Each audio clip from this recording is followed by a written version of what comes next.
مالدار اتنے کہ دنیا کا کوئی بادشاہ کبھی نالین تک نہ پہنچ سکا، مالدار اتنے. یہ میں عقیدت کی بات نہیں کر رہا ہوں، ابھی ظاہر میں بھی حضور بہت مالدار تھے. ظاہر میں بھی حضور علیہ السلام، آپ جو لوگ غلط فہمی میں مغالطے میں ہیں وہ اپنا مغالطہ درست کر لیں. میں آپ کو یہ بات بتا رہا ہوں، ظاہر میں بھی بہت مالدار تھے. اور ایک بات یہ بھی بتاؤں، پورا خاندان مالدار تھا، پورا خاندان. پتہ نہیں کیسے یہ بات لوگوں نے کہنا شروع کر دیا کہ اتنے غریب تھے کہ کوئی دایا جو ہے وہ دودھ پلانے کو تیار نہ تھی اور کوئی جو وہ لے جانے کو تیار نہ تھی. انا للہ و انا الیہ راجعون. ایک بات میں آپ سے کہوں، صرف ایک مقدمہ رکھتا ہوں آپ کے سامنے، اگر آپ توجہ فرمائیں تو بات سمجھ میں آئے گی. دیکھیے علامہ شبلی نعمانی جیسا شخص بھی، حالانکہ وہ ہماری جماعت کے نہیں ہیں، انہوں نے بھی اپنی کتاب کے اندر یہ بات لکھی. اب میں اس شبلی کو پیش کر رہا ہوں، پھر آپ سمجھ سکتے ہو اس فرقے کے جتنے ان سے متاثر یا ان جیسے فکر والے جتنے لوگ ہیں یہ بات کہی کہ کوئی دایا لے جانے تیار نہیں تھی اور معاذ اللہ جو ہے وہ کوئی یہ نہیں اور کوئی وہ نہیں وغیرہ وغیرہ. لیکن ایک بات میں رکھتا ہوں، شبلی جیسے لوگ بعد میں یہ لکھتے ہیں، اور بھی لوگوں نے لکھا ہے، جس نے بھی لکھا وہ ذمہ دار ہے، میں کسی کی نیت پہ شک نہیں کر رہا ہوں، لیکن میں اپنے آقا کی سیرت بیان کرنے بیٹھا. ایک مقدمہ، حضور علیہ الصلوۃ والتسلیم واقع فیل کے بعد، واقع فیل مطلب ابرہہ جب کعبے کو شہید کرنے آیا تھا اور اس کا لشکر ہلاک ہو گیا. ٹھیک ہے، اب میں سیرت بیان کرنے لگا ہوں لیکن آپ کی توجہ چاہتا ہوں، ضرور چاہتا ہوں، اور امید ہے کہ آپ اس کو سمجھیں گے تاکہ عظمت رسول سمجھ میں آئے. تو وہ جو واقعہ ہوا، ابرہہ ہلاک ہو گیا، اس کے ٹھیک 55 دن کے بعد اللہ کے رسول کی ولادت ہوئی. ٹھیک ہے، اتنا سب سمجھ گئے. 55 دن کتنے ہوتے ہیں؟ 55 دن اتنے ہوتے ہیں کہ 2 مہینے بھی پورے نہیں ہوتے. ٹھیک ہے، اب آپ اندازہ فرمائیں، یہ واقعہ بھی سب لکھتے ہیں کہ حضرت عبد المطلب، حضور کے دادا ابا، اللہ کے رسول علیہ السلام کے دادا جان، کوئی نہیں گیا ابرہہ سے ملنے، صرف عبد المطلب گئے. ٹھیک ہے، عبد المطلب گئے، اور عبد المطلب کو ملانے والا کون؟ انیس. یہ ابرہہ کا وہ آدمی ہے جو ابرہہ کا محمود نام کے ہاتھی کو وہ کور کرتا تھا، اس کو کنٹرول انیس سے ہی وہ کنٹرول ہوتا تھا، کسی سے کنٹرول نہیں ہوتا تھا. انیس ملانے لے گیا کس کو؟ حضرت عبد المطلب کو. اب انیس تعارف کرا رہا ہے، حضرت عبد المطلب کا. تو کہتا ہے کہ ایک یہ مکے کا سردار ہے، کعبے کا متولی ہے، اور پورے مکے کا سب سے بڑا مالدار آدمی یہی عبد المطلب ہے. اس کے دسترخوان 24 گھنٹے بچھا رہتا ہے. انسان تو انسان ہے، اس کے دسترخوان چڑیوں کے لیے بھی بچھے ہوتے ہیں، کووں کے لیے بچھے ہوتے ہیں، جانور کے لیے بچھے ہوتے ہیں. اب آپ سے پوچھنا چاہتا ہوں، 55 دن پہلے یہ تعارف ہو رہا ہے کہ جانور بھی اس کے دسترخوان سے کھاتے ہیں، چڑیا بھی اس کے دسترخوان سے کھاتی ہے. آخر 55 دن میں کون سا زلزلہ آ گیا تھا، کون سی سونامی آ گئی تھی کہ رسول اللہ کا دادا اچانک اتنا غریب ہو جاتا ہے کہ اس کے پوتے کو کوئی دایا لے جانے تیار نہیں ہوتی؟ آپ سے پوچھنا چاہتا ہوں. دوسری دلیل یہ، ایک بات اور، پتہ نہیں نبی کے گھرانے سے مشکل کیا ہے لوگوں کو، کبھی غریب بنا کر، کبھی مشرک بنا کر، کبھی کافر بنا کر نبی کے ماں باپ کو پتہ نہیں کیا کیا باتیں کرتے ہیں. اللہ اکبر. او عقل کے غریبوں، عقل کے پیدلوں، ذرا ہم سے بھی سنو. اللہ اکبر، اللہ اکبر. پھر عبد المطلب تشریف لے گئے، اور تشریف لے جانے کے بعد ابرہہ، بلکہ یہ بھی ایک عنوان ہے، جب اس کے خیمے کے قریب پہنچے تو وہاں محمود ہاتھی کھڑا ہوا تھا. عبد المطلب میرے سرکار کے دادا کو دیکھ کر کے اس نے دونوں گھٹنے زمین پہ رکھ دیے اور ان کو سلامی پیش کی. ابرہہ یہ دیکھ کر کے حیران ہوا کہ آخر میرا ہاتھی بھی جس کے آگے جھک رہا ہے یہ ہے کون؟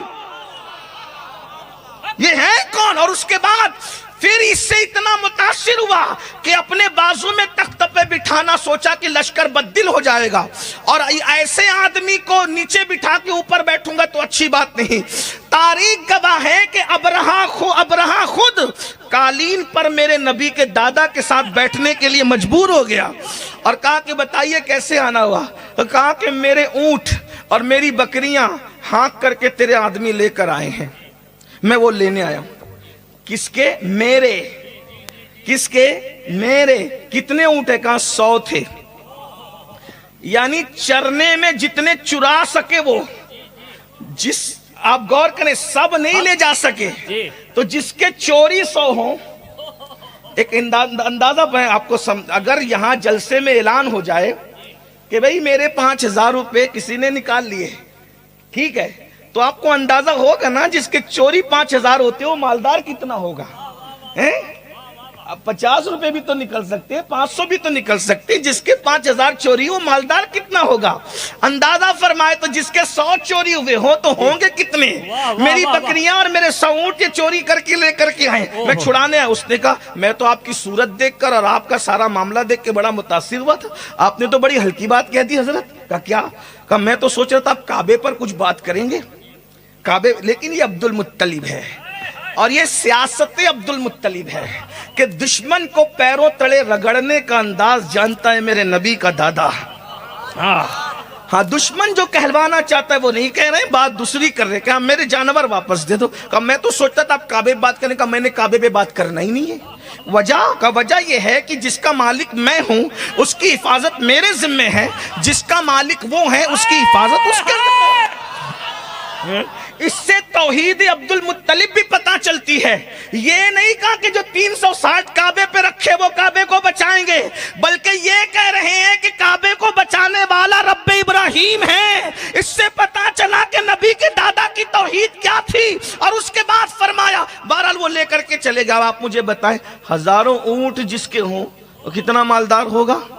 और रसूलुल्लाह के अब्बा जान का ठीक 9 महीने पहले, हुजूर की विलादत से ठीक 9 महीने पहले हुजूर के अब्बा जान का वलीमा हुआ, क्योंकि जिस रात हुजूर के अब्बा जान की शादी की पहली रात थी, उसी रात हुजूर का नूर माँ के शिकम में आ गया और ठीक 9 महीने बाद विलादत हुई। तो 9 महीने पहले जब हुजूर के अब्बा जान का वलीमा हुआ तो पता है वलीमा कैसा था?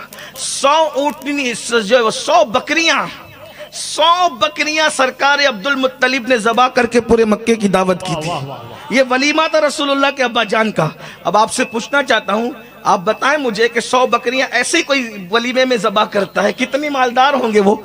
और एक बात आपको बताओ मेरे भाइयों, तुम अपने मोहल्ले की मस्जिद का मुतवल्ली किसी गरीब को नहीं बनाते, तो लोग काबतुल्लाह का मुतवल्ली किसी गरीब को कैसे बनाते? अंदाजा तो फरमाए ना। मुझे बताएं ना कितने गरीब आप मुतवल्ली बना करके रखें। तो हुजूर का पूरा और उसके बाद हुजूर के परदादा जनाब हाशिम, इनका नाम हाशिम नहीं है, हाशिम। तकबीर, नारा रिसालत, हुजूर सैयदी सरकार महबूबुर रहमान बापू कादरी, हुजूर अलैहिस्सलाम के जो परदादा हैं सरकार हाशिम, ये हाशिम इनका असल नाम नहीं है। अब आपकी तवज्जो मेरी तरफ, हज़रत सैयद महबूब बाबू तशरीफ ला रहे, उनका इस्तकबाल दुरूद शरीफ पढ़ें। रब्बि सल्लि व सल्लिम दाइमन अबदा अला हबीबिका खैरुल खल्क़ि कुल्लिहिम सलातुन व सलामन अलैका या जद्दल हसन वल हुसैन वाला आलिका व अस्हाबिका या जद्दल गौस सकलैन। अब तवज्जो है आपकी मेरी तरफ। ये हुजूर अलैहिस्सलाम के दादा जान है, अल्लाह के रसूल अलैहिस्सलाम के दादा जान अब्दुल मुत्तलिब, और उनके वालिद जनाब हाशिम। हाशिम इनका नाम नहीं है, इनका नाम या तो अम्र है या तो उमर है। दो से पढ़ा गया अम्र या उमर।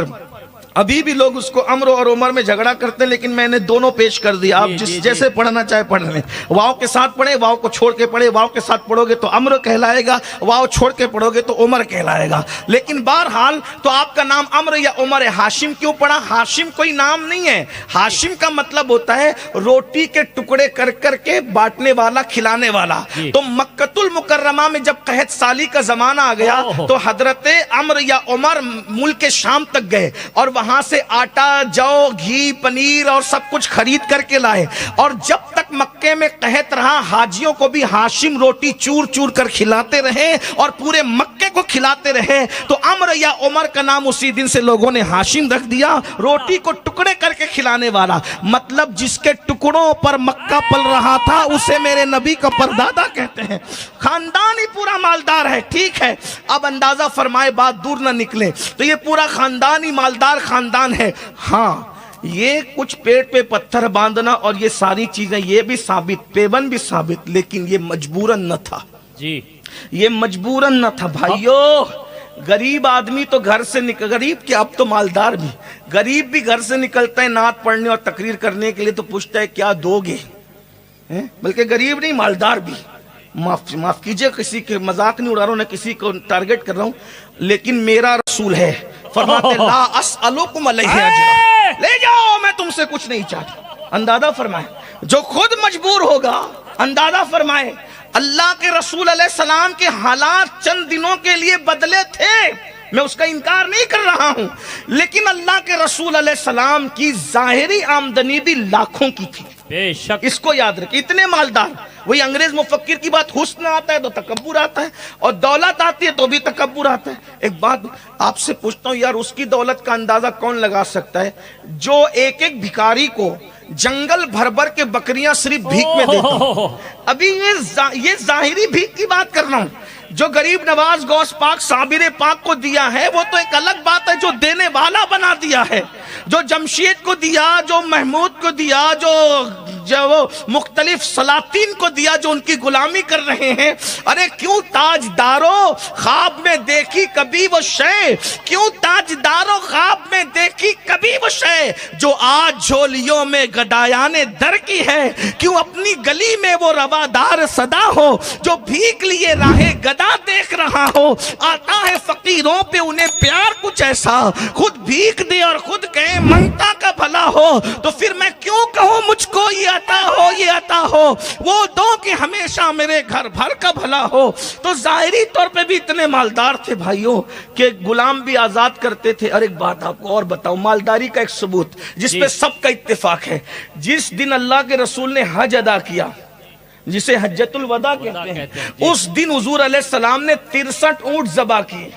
है तुम्हारे गुजरात में कोई ऐसा मालदार जो हज के मौके पे 63 जानवर ज़बा करता हो? ये कोई गरीब करेगा, ये कोई फकीर करेगा, ये कोई कल्लाश करेगा? अंदाजा फरमाए। और जब चंद ज़बा किए तो फिर मौला अली से कहा बकिया तुम ज़बा कर दो। वाह वाह वाह वाह वाह वाह वाह। एक और बात, फिर मजीद सालों में जो कुर्बानियां होती थी, एक अपनी तरफ से करते थे और दूसरी कुर्बानी कहते थे मौला ये मेरी तरफ से है, और दूसरी कुर्बानी वो जो क़यामत तक मेरे गरीब उम्मती न कर सकेंगे उनकी तरफ से मैं कर रहा हूं। मतलब मालदारों तुम भी खुश हो जाओ, क्यों? इसलिए कि तुम नबी की तरफ से करते हो इसलिए खुश नसीब हो, और गरीबों तुम भी गमगीन मत होना, मालदार नबी की तरफ से करता इसलिए खुश नसीब है, और नबी ने गरीबों की तरफ से कर दिया ये भी खुश नसीबी है। अंदाजा फरमाए, बहुत माल, पूरा खाना घराना इतना मालदार थे भाइयों। रुकू में किसी ने मांगा तो रुकू में भी भीख दी गई। जी जी जी जी जी। मैं कहता हूँ हर घराने में चौखट पे भीख मिलती नजर आएगी, लेकिन तन्हा नबी का खानदान है और वो नबी का चचाजाद है, जिससे मांगने वाले ने मांगा तो रुकू में मांगा, रुकू से उठने की भी देर न की। मतलब मिलता कितनी जल्दी है नबी के घराने से। मौला ने उठने की भी देर न की, हालत रुकू में अपनी अंगूठी उतार करके साइल को अता कर दी और बता दिया हमारे घर की रीत है, अगर रुकू में होते हैं तो उठने की भी देर नहीं करते, उससे पहले साइल को अता कर देते हैं। आओ दरे ज़हरा पर फैलाए हुए दामन, नस्लें हैं करीमों की, लजपाल घराना है। इतने मालदार लोग हैं। तवज्जो है आपकी, अंदाजा फरमाओ, हुजूर भी मालदार थे। ये भी तीसरा चौथा सबूत और भी बातें समाप्त कर। हुजूर अलैहिस्सलाम ने पेवन वाला भी पहना, 17 पेवन वाला भी, लेकिन कभी कभी 27 ऊंट देकर, ओहो 27 ऊंट देकर एक लिबास भी खरीदा जी। हाँ, जमात इस्लामी के एक बहुत बड़े मुसन्निफ है, उनकी तसनीफ का हवाला में पेश कर, नईम सिद्दीकी का हवाला उन्होंने लिखा है मोहसिन इंसानियत में। उनका हवाला इसलिए हमारे यहाँ भी लिखा है, लेकिन उनका इसलिए पेश कर रहा हूँ कि वो लोग ज्यादा बताते हैं कि बड़े गरीब थे, इसलिए मैं उनका हवाला दे रहा हूँ ताकि आपको पता चले कि 27 ऊंट देकर, अगर 27 ऊंट में से एक ऊंट, वो भी सुर्ख ऊंट, एक ऊंट अभी 50,000 का पकड़ लो तो 27 ऊंट कितने के हो गए? जरा बताएं ना, मेरी रियाजी थोड़ी कमजोर है। कितने हो गए भाइयों? हाँ, अभी तो लोग मोबाइल के मोहते, अब तक मोबाइल नहीं आया था नंबर भी जबानी याद रहते थे, मोबाइल आया तो जबानी नंबर भी याद नहीं रहते भाइयों। 20 पकड़ ले तो 20 का कितने हो गए? 10 लाख तो हो गए ना। और उसके बाद जब वो जो ऊपर के 7 बचते हैं उसके कितने हो गए? साढ़े तीन उसके हो गए, तो टोटल कितने हो गए? 13.5 लाख का एक लिबास मेरे आका सल्लल्लाहु अलैहि वसल्लम ने कभी पहना है। एक बात, मैं जब हुजूर अलैहि सलाम के जुब्बे की जियारत के लिए जाता हूँ, हमारे करीब में खुलदाबाद शरीफ है, वहां पर हुजूर अलैहि सलाम का जुब्बा है। मैं हर साल जाता, दुनिया में मैं कहीं नहीं जाता उस दिन, अपने घर ही रहता हूँ। और मिलाद शरीफ रात भर में महफिल हम लोग खुद सजाते हैं, और सुबह फिर तबरुकात जो मेरे पास है उसकी जियारत करा के फिर मैं खुद वहां जाता हूँ। और वो जुब्बा वो है जिसको हुजूर अलैहिस्सलाम मिराज पे पहन कर गए थे। वो जुब्बा मौला अली को दिया था, मौला अली से फिर वो इमाम हसन बसरी को आया, वो फिर आगे बढ़ते बढ़ते गरीब नवाज मुर्शिद के पास आया, फिर गरीब नवाज ने उसको बाबा कुतुब को दिया, बाबा कुतुब ने बाबा फरीद को दिया, बाबा फरीद ने सरकार निज़ाम मिल्लत वद्दीन हमारे मुर्शिद सरकार ख्वाजा निज़ामुद्दीन औलिया को दिया, उन्होंने हमारे मुर्शिद सरकार बाबा बुरहानुद्दीन गरीब को दिया, उन्होंने सरकार सैयद ज़ैनुद्दीन 22 ख्वाजा, उनको 22 ख्वाजा इसलिए कहते हैं कि नसब के एतबार से भी उनका रसूलुल्लाह से 22वां नंबर है, और खिलाफत के एतबार से भी उनका 22वां नंबर है, इसलिए उनको 22 ख्वाजा कहते हैं। अल्हम्दुलिल्लाह उन्होंने लेकिन आगे नहीं बढ़ाया, बोले अब मैं किसी को नहीं दूंगा, ये क़यामत तक मेरे पास ही रहेगा। तो वो जुब्बा, और इसी तरह बहुत से जुब्बे, आपके गुजरात में भी एक जुब्बे की मैंने ज़ियारत की, मंगरोज शरीफ में, वहां के सैयद बादशाह ने मेरे लिए पूरा वो उसको सब कपड़े हटा करके बिल्कुल करीब से दिखाया। इसी तरह रोहेल शरीफ में भी और भी कई जुब्बे हैं। लेकिन एक बात कहता हूं, आपसे पूछता हूं, अगर कमजोर कपड़े हो ना, कमजोर कपड़े हो, ये जाहिर की बात करूं, कमजोर कपड़े तो पड़े पड़े ही फट जाए जी, और उसके चिथड़े उड़ जाए, ठीक है। हुजूर के जुब्बे 1450 साल के बाद आज भी मौजूद है, इसका मतलब भाई कपड़ा कीमती होगा, क्वालिटी कैसी होगी कपड़े की कि आज भी 1450 साल के बाद मौजूद है ना। ये भी तो लोग जरा दे भाई, सब तो अकीदत के तनाजुर में नहीं देखते ना, कुछ लोग तो हकीकत की बात भी करते, तो ये हकीकत भी तो है ना। अल्लाह अकबर, वो तो हमारी अकीदत है कि जो नबी के जिस्म से वाबस्ता हो गया उसने कभी बिखरना ही नहीं है। लेकिन बहरहाल अगर कोई देखना चाहता है जाहिर नजर में, तो इतने मालदार, दो चीजें हो गई, खूबसूरत इतने, मालदार इतने। अभी और दिल चाहता है लेकिन अभी इजाजत नहीं देता टाइम, और बापू की तकलीफ भी मेरे नजर के सामने। मैं तो इतनी तकलीफ देख के सोचा था मुख्तसर समेट के निकल जाऊंगा, लेकिन बापू ने उन्वान ऐसा दिया कि ये तो हमारी जिंदगियों का उन्वान, ये हमारी जिंदगियों का उन्वान है। सबसे औला वाला हमारा नबी, सबसे बाला। लाओ ना किसी के पास ऐसा कायद हो तो ला करके बताओ, ऐसा कायद हम नाश करते हैं। और मुसलमान कहते हैं हमारे पास कोई कायद नहीं, कोई कायद नहीं। मैंने कहा कायद की जरूरत क्या है, जब अंबिया का इमाम हमारा कायद है, तो अब इसके बाद किस कायद की जरूरत है? हमारा सबसे बड़ा कायद आमिना का लाल है, बस उन्हीं का दिया हुआ मंशूर फॉलो करो, फिर बात समझ में आएगी।